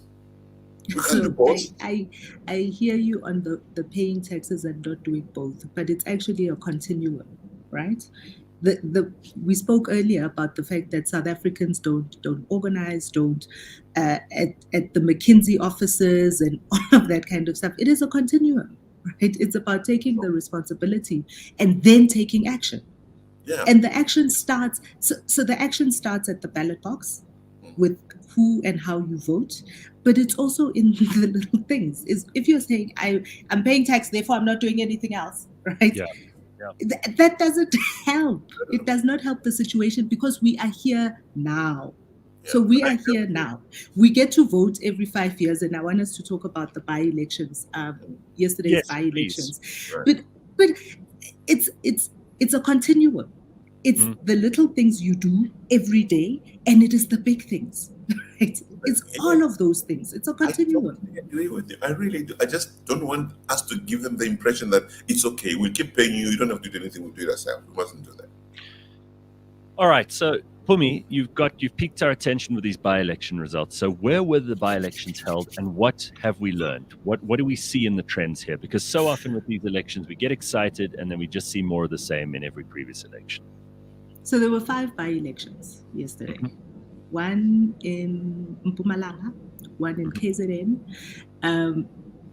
2 in Gauteng, so one in Soweto, which is, I want to talk about Soweto specifically, and one in the Western Cape. So the Western Cape by-election, the DA won away from the ANC. In the KZN by-election, the ANC has retained that ward, but with a very, very, very, very slim margin, I think by something like 30 votes. And there is a big revolt happening. And why I want to talk about Soweto in particular, in Mpumalanga, the ANC has retained it, which was a very strange outcome. It doesn't seem to be holding across the way that those numbers came out, doesn't seem to be holding. And also, I do want to make a plug here, ad break, is, I follow Davis Wills. So he's the one that's been crunching up the numbers. He's the one that's been throwing these numbers out all night. And this is all the stuff the numbers that I got out of from his Twitter account. And in Mpumalanga, so the ANC has won in Mpumalanga, but the very, very interesting by-election is Soweto, not just because I'm a Sowetan, but also because Soweto is a very strong ANC stronghold, and they are a very active part, right? So you get to see a trend with Soweto. In this area, it's Ward 53, 19,000 registered voters, 19,474 registered voters, and of those, only 5,730 turned up to vote. This is a big thing. Yeah. This is why I make the comment about the fact that we actually, as South Africans, we really don't take these matters into our own hands. So people just didn't show up to vote, right? That's 30%. That's a 29% turnout.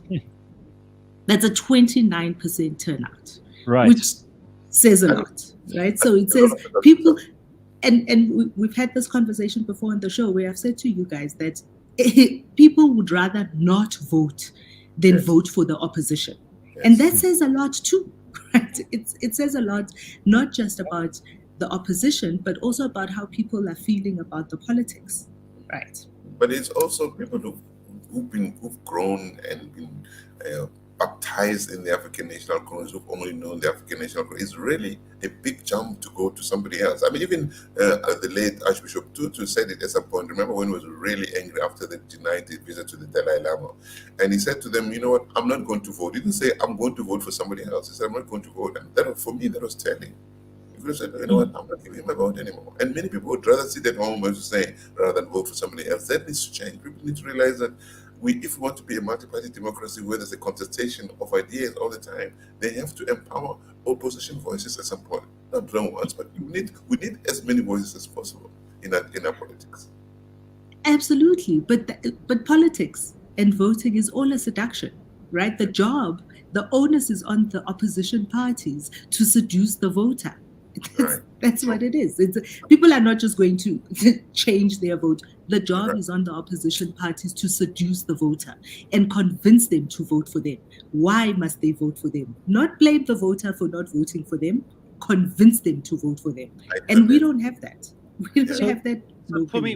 So what's going to happen? Because if 30%, let's say 30% of the people voted, that doesn't give that local government terribly much of a mandate. I mean, it's actually kind of embarrassing. They'll call themselves. But it does. But it does, because this is the flaw. This is the flaw. This is the evil in the system, right? This is the flaw of democracy, is that it's not about the mandate of everybody. It is about the mandate of the people who show up to vote. So yesterday's by-election, so the ANC did win. What does it tell us about 70% of the people that have just given up? Do they also just not believe in government? Are they anarchists? What does it tell us about them? Do they love the ANC so much, they're so disappointed by what's going on, that they're going to sit there on their hands? It'd be interesting. I mean, it'd be interesting for somebody to make a follow up and find out why did you not follow. My chance is that somebody is going to say, you know what, I'm tired of politics. Why do we keep voting and voting and voting and nothing changes? I've heard that over and over again. And maybe there's a bit of that in there as well. But yeah, it'd be interesting just for somebody to make a follow up and find out. So I do want to tell you what the results look like, right? So the results look like this. They look like the ANC, 34%, but that's a 22% drop in the voting. Action SA got 30% of the vote, which is an 11%. Remember that the last election was 2021. This is a by-election, so we've got 2021 to compare it to. So Action SA has gone up by 11% from what they got 8 months ago. When did we vote? In November. Yeah. The EFF, 28%, and they've grown by 12%. The DA is at 8%, they've grown by 3%. Right. So overall, and this is the really interesting number when you look at the pattern of what's happened in that ward since the 2011 election. In the 2011 election, the ANC won by 90%. In 2014, they only got 78% of the vote. 2016, 67%. 2019, 71%. 2021, 58%. And yesterday, they got 32%. So the people, this does not bode well for where we are going in 2024. Because across the board, so in all of the districts where the voting was, all 5 of the by-elections, the ANC has lost big. Yeah, to your point about what opposition parties are doing, I think it might be interesting to have a look at Action SA, which you just mentioned. These guys are all over. At least they're trying their best to be all over. The green is growing in footprint in South Africa. They're talking to issues. I think they should talk more than just immigration. People are getting lured towards it, but it's going to be interesting to keep looking at their trajectory, where they're going to be in 2014. They will be kingmakers at some point, I think. It's going to be very fascinating to see. And what the pattern looks like, right, is it definitely looks like Action SA is making inroads. The EFF is holding steady. They won Rand West, which was the other Gauteng by-election. They won it from the ANC.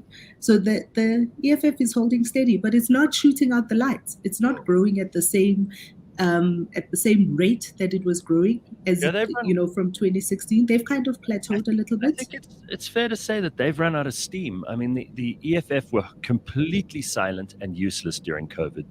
They were nowhere to be seen or heard. And unless they can drum up some kind of old, tired race issue, which is the only drum they have left to beat, I don't think anyone really listens to them. You know, Julius was so desperate for attention the other day, he got people protesting outside the French embassy for Francophone Africa. I mean, we spoke about this last week on the Burning Platform, but that's a pretty desperate cry for attention. Yeah. Absolutely. So here's another thing that was interesting in what happened at that Ward 53. There was an independent contesting the election. Mm-hmm. And that independent candidate, which is important for Musi Maimane, got 22% of the vote. Sure.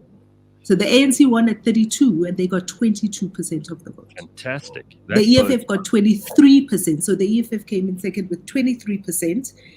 And that's a very close margin, hey? 23, 22, and 20 for Action SA.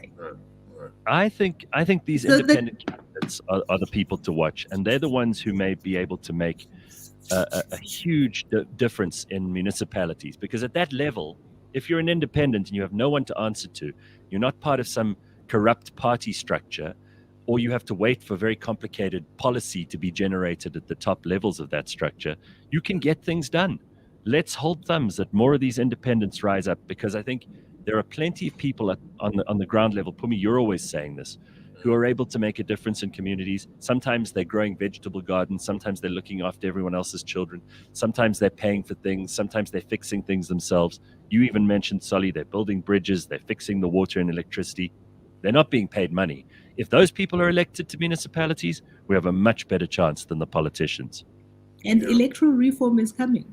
The deadline is looming. There is so going into 2024, I keep saying on the show, there's going to be a seismic shift in politics in South Africa. The ANC is dragging its feet. Apparently, it's been trying to ask for extension to the deadline. So we really should hope that it happens before the next elections. The elections are going to happen in 2 years' time, more or less, 24 months' time. But what is important, I think, more than anything, which is my favorite thing to say on the show, is South Africans have got to get up. South Africans have got to get up and have got to get out there. What we see with Action SA, you say they're all over the place, is they are out there, they are campaigning, they have got boots on the ground, which means we can all make a difference, right? If you're not sure where you are aligned, pick a side, guys. Pick a side, show up. Give your time, give your energy, give your skills, put your hand up and be part of the movement for change. If we're talking about the fact that we're not seeing the opposition parties and we're not hearing the opposition parties, maybe it's because people are not there for the opposition parties. Can I refer us to, you talk about skills. It seems that someone with some skills has been hired by the president. He's hired a well-known PR guy as a spokesperson. Phumi, you can tell us who that is. And maybe this means that Cyril is finally going to do a bit of campaigning himself and go on a bit of a charm offensive. So do we know who this person is? Do we know how much they're being paid? Do we know what they're planning to do about Cyril's faltering reputation? So Vincent Magwenya is the person who has been, and he's a well-known in the industry, in the communications and PR space. Solly, I see you smiling. You know Vincent. And Vincent is coming back to the presidency for a second time. He had a very short stint in the presidency with Jacob Zuma, but he left because of frustrations. And now he's been in shame. First day on the job, he has to deal with this shit show that's Arthur Fraser's court case. So first of all, Solly, have you seen the story about Arthur Fraser? Do you give it any credence whatsoever, or do you think it's just a very low-level tactical smear campaign about something which actually doesn't affect the majority of South Africans in the first place? Cyril's probably worth so much more than the money he's supposed to have in cash at some farm in Limpopo. Is this a story worth paying attention to, or is it just part of the disinformation campaign that we should ignore? It's not a story to ignore, because look, Arthur Fraser, whether we like him or not, he was the head, the spy boss in South Africa, and he knows a lot of things about a lot of people. The question is, why is he taking this one out now? I mean, look, but we also know that Arthur Fraser is politically aligned to the Zuma RT faction, right? Very compromised, yeah. So they're all preparing to approach to take Ramaphosa out in December. So I think we're going to see a lot of this stuff, Ramaphosa's secrets being thrown out to weaken him, to put him onto the defensive. This Magwenya dude is going to be really, really busy. I don't know if he's going to be doing spin or real communication. I've been watching him.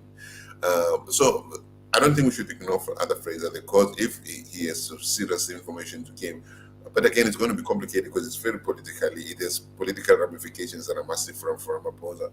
I don't know if Biggie is going to allow any investigation to happen ahead of December. So there's a lot of stuff that's happening that's not politically innocent, if you want, that's done with people with one eye on the electoral conference in December. So of course he's doing it for malicious reasons, but why isn't he doing it now? Is he telling the truth? Maybe he's not telling all of the truth, some of the truth, but the courts must decide on that. I don't see it going through the courts before December this year. Okay. Phumi, do you have anything further to say on this Arthur Fraser thing, or do you think that Solly's pretty much said it all? No, I think, look, the Arthur Fraser thing is going to be a fascinating sideshow to watch. But I'm interested to see what Cyril's plans are, bringing in Vincent, and whether we're going to see a lot more of Cyril out in the open, if we're going to see more answers. You know, Cyril has famously not given any press conferences and not taken in, and even though we've seen more of him than any other president on TV almost every other week in what has famously been dubbed the family meetings, but he doesn't take questions.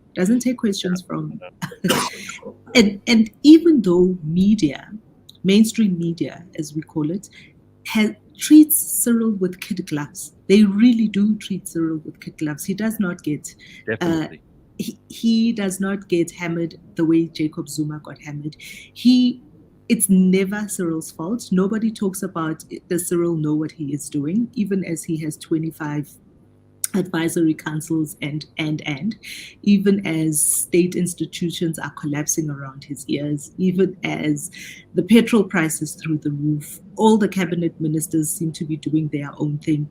It is never Cyril's fault. It is always, it's nefarious forces around Cyril. It's these factions around Cyril. And I'm wondering if we're going to see a turnaround in the way that Cyril is portrayed in the media. Maybe we're going to see Cyril being portrayed again. If there's a PR like a guy hero. doing this, I mean, the media, most of them would be licking their lips at the opportunity to tell good stories about Cyril. And I'm sure News 24 will be front and center trying to paint him as the new hero, a stylized version of Cyril, with PR people working hastily in the background to try and prop him up as someone we should look up to.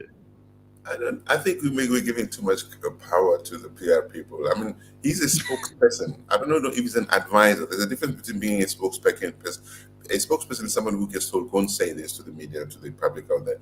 An advisor says, okay, this is how we think. I think, look at Themba Maseko when he was head of government. So he was good, he was reliable. People knew they could work with this guy. But before Zuma, that was before Zuma came, he was sailing pretty much in still waters. But this guy, he can only spin some things so much. Cyril has failed at many fronts. I don't think a PR person is going to make him look like somebody who succeeded if he's failed. He has not been strong enough to make decisions that he should have made, to say no when he should have said no. I don't know if a PR person is going to make him say those things. It's going to be tough. So let me ask you both then, in the case of Fikile Mbalula versus Stephen Grootes, which I'm sure you will have picked up on in the news, and increasingly now Branko Berkic, who is the editor of the Daily Maverick, who's also climbed into Fikile. Sometimes the media like someone and sometimes they don't. That's Fikile's assertion anyway. He says it's gutter journalism and targeting him unfairly. Of course, they say that he has earned every bit of blame that he got from Stephen Grootes, and he is a liar and he's made up things and he calls himself Mr. Fix-It when he's fixed absolutely bugger all. What do we think about this? Is this just, a minister with a very fragile ego being called to order by journalists who perhaps, or perhaps not, depending on your point of view, have an axe to grind with him? I'm not sure that this is nothing, but I don't think it's the biggest story in the world. What do you think of this, Phumi? Is it a storm in a teacup that the rest of us shouldn't be involved in? Or is it something that's indicative of a much bigger problem in cabinet, that there isn't accountability, that no one really is held to any standard, and the president has effectively lost control of his ministers? Or maybe never had it to begin with. Yeah. Maybe never had it to begin with. And I think it's about time Fikile Mbalula got a complete like public flaying. Because Fikile Mbalula is probably one of the most useless ministers. And he's been in cabinet for so bloody long. Yeah. Besides the fact that he thinks he's a celebrity and behaves like one, right? Mm-hmm. Everywhere he goes and he flip-flops and he lies and he grandstands quite a lot, Yeah. He's a loudmouth. He needs a public flaying, and I'm happy for Stephen to have taken the first lick at the whip. Yeah, he has self-esteem issues. Somebody who behaves like that has self-esteem issues. I mean, he's called himself Mr. Fix-It, Mr. Fokol. Fear Fokol, yeah. Because he's got self-esteem issues. Remember, he was once kidnapped and forcibly taken to the party. Oh, poor me. It's not something he wants to talk about. Don't attack his manhood, Phumi. It's bad enough he wears those granny glasses. We're talking about self-esteem issues. These are all the things that add up to this kind of behavior, public behavior. He's a child. Yeah. No, I mean, look, he's been there. Too many of the ANC ministers have been there for too long. I have questions for Fikile Mbalula that Brian Rostron didn't add to his work. People forget this. Fikile Mbalula was appointed at the height of state capture to become police minister. Mm-hmm. And it was a time when the Guptas had a lot of power in the appointment of ministers, SOE boards, and chairpersons, etc. There's no way that Mbalula would have been appointed police minister at the time when the Guptas if the Guptas didn't trust him. Okay? And there were never blue lights at Saxonwold by Mbalula. Mbalula never spoke about state capture. He looked the other way around. the other way. So I wanted to tell him, why were you so quiet? Even Tulima Donsalas report had come out on state capture. Mbalula was appointed Minister of Police when the Guptas knew that whoever occupies that position is going to give us trouble. Why has he been quiet? What was he told not to look at? And he hasn't told us that. Well, do you think he's ever going to? I mean, the guy can't account for himself, because if we actually did an accounting of him, he'd come up seriously wanting. There's no two ways about it. Are there any ministers who you do think, maybe if we're being really unkind, that we should give a little bit of credit to? Are there ministers who have made... Don't laugh immediately, Sully. I'm trying to just give this a second glance and be a little bit respectful. Respect meaning, in this case, to look twice. Are there ministers who are trying their damnedest despite all of this that's going on around them? Are there ministers whose departments are efficiently running? I did give credit a while ago to a certain licensing department near me that I went to renew my driver's license at. They were effective. There was a woman there who was running things like a well-oiled ship, happens to be a part of the Department of Transport. I don't doubt that it has very little to do with Gilim Balula. But I think there are people in government at various levels, very low levels, sometimes middle ones, sometimes even near the top, who are really trying their best. And I would like to give more of them credit if we could only find more of them. But there's a difference between giving credit to those hardworking South Africans who know that they're there to serve the public and giving the same credit to the ministers. I am struggling to find a minister I have respect for. I'm sorry. But I have encountered South Africans in Home Affairs, elsewhere, who really, really work hard. Okay. And I respect those people. I don't give the credit to any minister. And the civil service remains, unfortunately, you have, as a worker, as the workforce, which is what the civil service is, you have to be motivated to do your job well, to be able to wake up every day and go to work and do your job well. You need to be motivated by good leadership. You need to be motivated by being in a good environment. And unfortunately, we don't have those two things. We do not have, and fish rot from the head, they say, right? And we do not have that. And Gareth, you talk about ministers and saying, is there a minister out there or a ministry that's doing well? Unfortunately, that kind of falls into exactly where Cyril wants us all to be, right? That the problem is not everybody in the organization. There's a problem with the systems and some people in the organization. But, like Advocate Defoe would say, I put it to you that the problem is the entire organization. They all have to go. Yeah. There was a time when I kind of began to like Tito Mboweni, but then it turned into something else. I think that, like Bosisi Wema also said, the problem is the system, as Phumi has also said. These people work for the ANC. All these people we call public representatives are party representatives.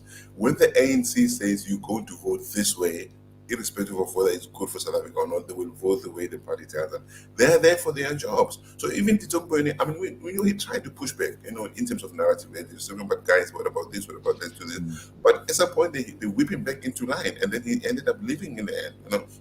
So from time to time, somebody stands up and says, but guys, this doesn't make sense. But then the party reminds them, excuse you, we sent you there, and this is where we stand, okay? Either you like the job or you don't. And if you want to go there and continuously speak against the party line, then maybe you shouldn't be in that job. So where are they going to get employment if they lose those packs? Well, Phumi, you referred this morning to that report about 60,000 new millionaires in South Africa who've been added to the tax base. I mentioned yesterday that we've reduced our unemployment rate by almost 1%, and that people are singing in the streets, of course, that we've done by 0.9% a reduction in unemployment. It's still in the 30s, which is outrageous. Are these statistics distractions from the real story, which is that our economy is stuck? We are in a very bad position. Unemployment remains our single greatest threat. We have hugely impoverished groups of people in this country who have nothing to do, no meaningful or gainful employment. And if you have no meaningful or gainful employment, you have no contribution to make, you are bound to deteriorate, either psychologically, physically, mentally, spiritually. Something's going horribly wrong in a country where we cannot find things for 35, 36% of people to do. Yeah, of course, you're absolutely correct. Look, what used to be petty crime in South Africa is now armed robbery. I was in South Africa in April. I went out for a ride on my bike on a Sunday morning to I got robbed with knives and guns. They took my bike. I looked at those big knives that this dude could put that knife in me. I would die. There were no witnesses, so I let them take my bike. Okay, now. And we hear these stories every day. People being stopped for their watches, for their necklaces, for some. These guys do not hesitate to hurt you because they know they will sell it and then get whatever they want. And there's also a network of small businesses in South Africa that are enabling this petty crime. So they take my bike, they take your necklace. They know where they're going to sell cash converters, cash crusaders. Those people buy these things, and they don't care where they come from. So South Africa is messed up. And because of those numbers that you're mentioning, people don't have jobs. They have to worry about where they're going to get their next meal to feed their families or to get their next fix of drugs. And what do? They do anything that they can. Even when they see a public light in there, they just take it off. Paving, they take stuff. Look at the transit infrastructure. Look at Eskom infrastructure. Look at where all those cables are going. We are messed up. And the numbers of employment are not getting better. I mean, this is just a sideshow, I should say. It's PR. Yep. Pums, anything to add as the last word for this morning? It is a distraction. It is a distraction. We have two big problems that are interlinked in this country. The first one being that we have 13 million South Africans who live on less than 20 rand a day. And that is linked to the unemployment rate.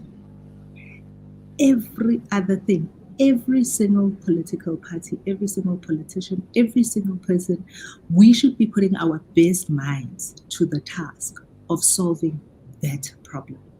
We shouldn't be solving the problems of Arthur Fraser and his $4 million in somebody's farm. We should, and instead of being distracted by all of these little things, which we are doing, is we are not solving the real problem, which has us at a precipice. And every single South African should really consider for themselves, what is it that you are doing every day to work towards solving this problem, whether in a small way or a big way. It's not just in paying your taxes. It's not just in keeping your head down and staying out of trouble. You've got to get involved. We are the pig. We're the pig at breakfast. We're not the chicken. The chicken is involved. We are engaged. We are we are part of the meal. And we need to realize, like, there's no way out of this. No matter how rich or poor or employed or unemployed or old or young or black or white you are, you have to get involved. Sally, I'm really sorry that you got robbed when you came here. I mean, you spend a bit of time in the country again, and what do? We steal from you, so you go rushing back to Switzerland where you won't be robbed. I'm sorry. Yeah, I cycle very easily, safely. Nobody's going to take my bike at gunpoint, for sure.